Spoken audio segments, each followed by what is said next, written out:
जय श्री राम। मैं दुर्गा प्रसाद शुक्ला ज्योतिष भक्ति सागर में आपका स्वागत करता हूं। आज का जो मैं आपको विषय लेके आया हूं उस विषय में सबसे पहले चरण में आज आप देखते भी होंगे नाना प्रकार के रोग हमारे शरीर में रहते हैं और बहुत सी ऐसी बीमारियां हैं जो लाइलाज हैं।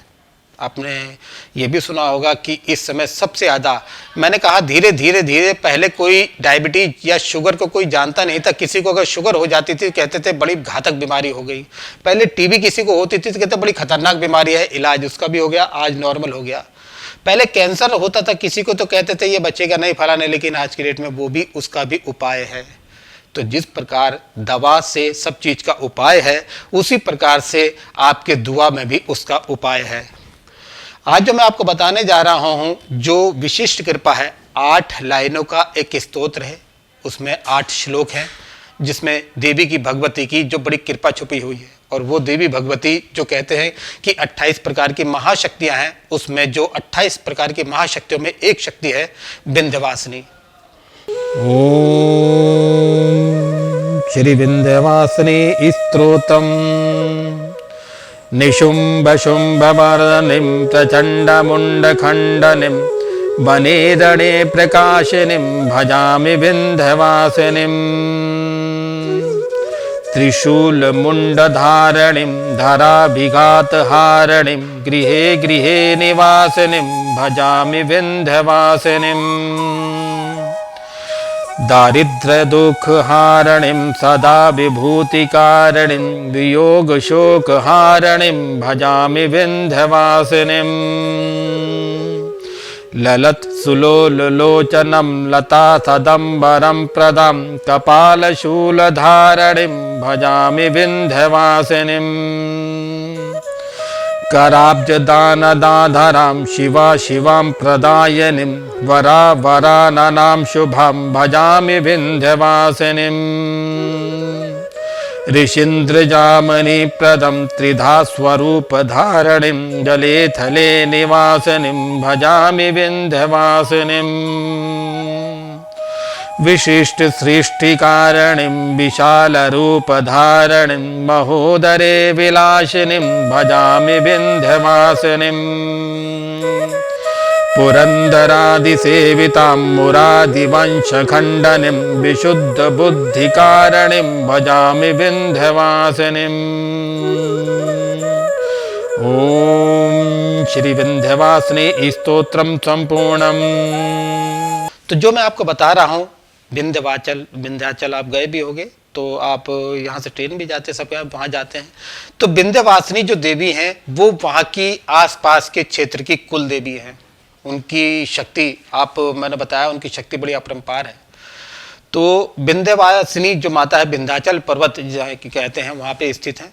पर्वत क्या है, पर्वत तो अलग अलग प्रकार के हैं, लेकिन यहाँ पे विंध्यवासिनी जो उस क्षेत्र की आपके गोरखपुर इत्यादि इलाहाबाद से कहते हैं उस क्षेत्र में अगर कोई नई वरवधू आती है, कहते हैं आपके कुल देवता हैं या आपकी देवी का स्थान है, कुल देवी का स्थान है, तो जब आपकी वरवधू पुत्र इत्यादि कुछ भी होता है मुंडन कर्म होगा वहीं होगा।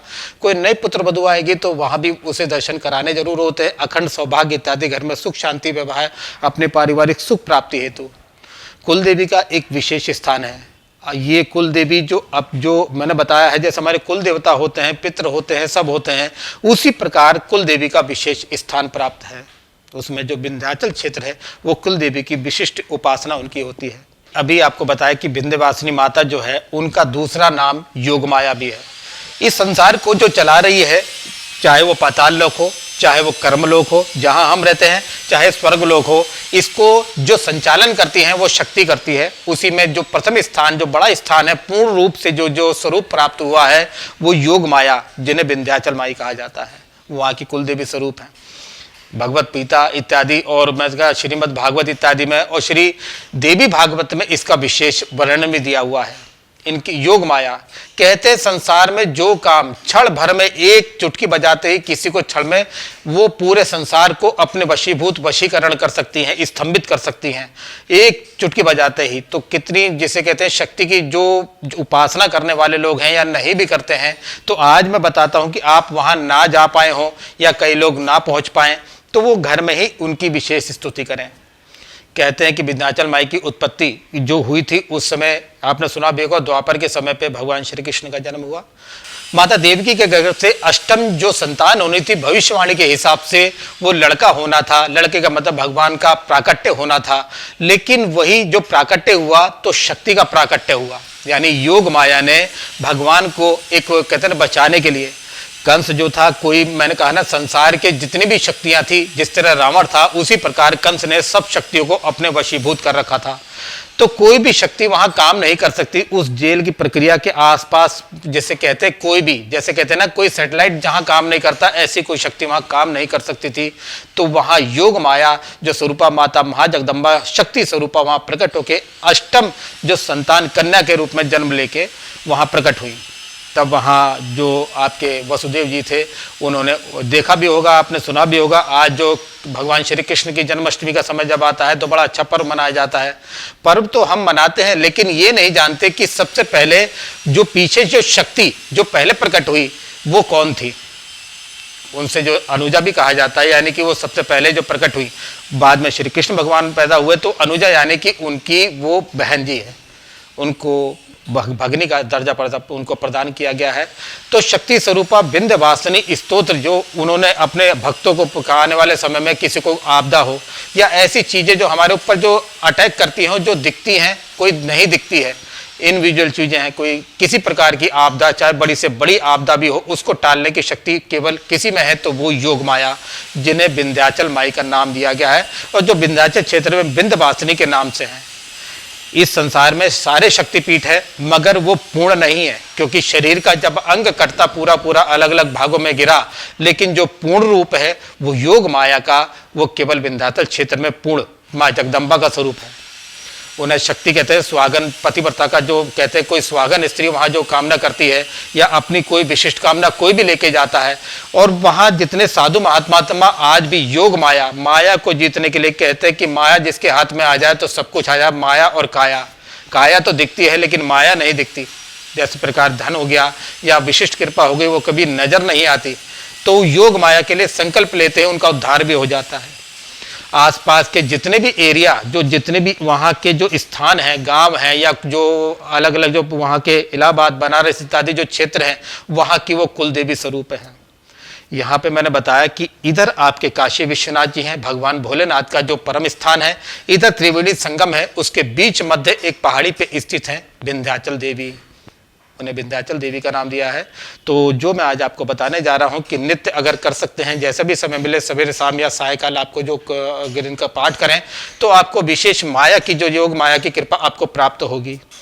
और उसके साथ कहते हैं कि जो आपके पास आएगा, जो नहीं दिखता है कभी कभी, वो हमें प्राप्त हो जाए। इसी प्रकार योग माया भी अपना प्रभाव दिखाती रहती हैं और माया का प्रभाव आप पे नहीं पड़ेगा।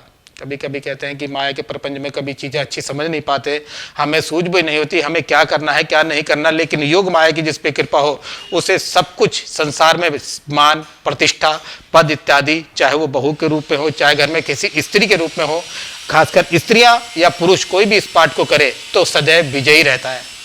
तो विंध्याचल स्तोत्र जो विंध्यवासिनी स्तोत्र का जो मैंने पाठ बताया, 8 श्लोक 8 लाइन है, केवल छोटा सा ही स्तोत्र है।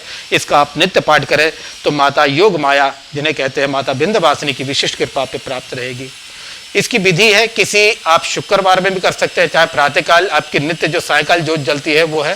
तो शुक्रवार में विशेष आप कोई मावे की बर्फी इत्यादि मावे से बनी मिठाई घर में जरूर लाएं। वैसे भी कहते हैं कि घर में शुक्रवार में कुछ मिष्ठान अगर मावे से बनाया हो तो देवी भगवती की बड़ी कृपा आप पे प्राप्त होती है।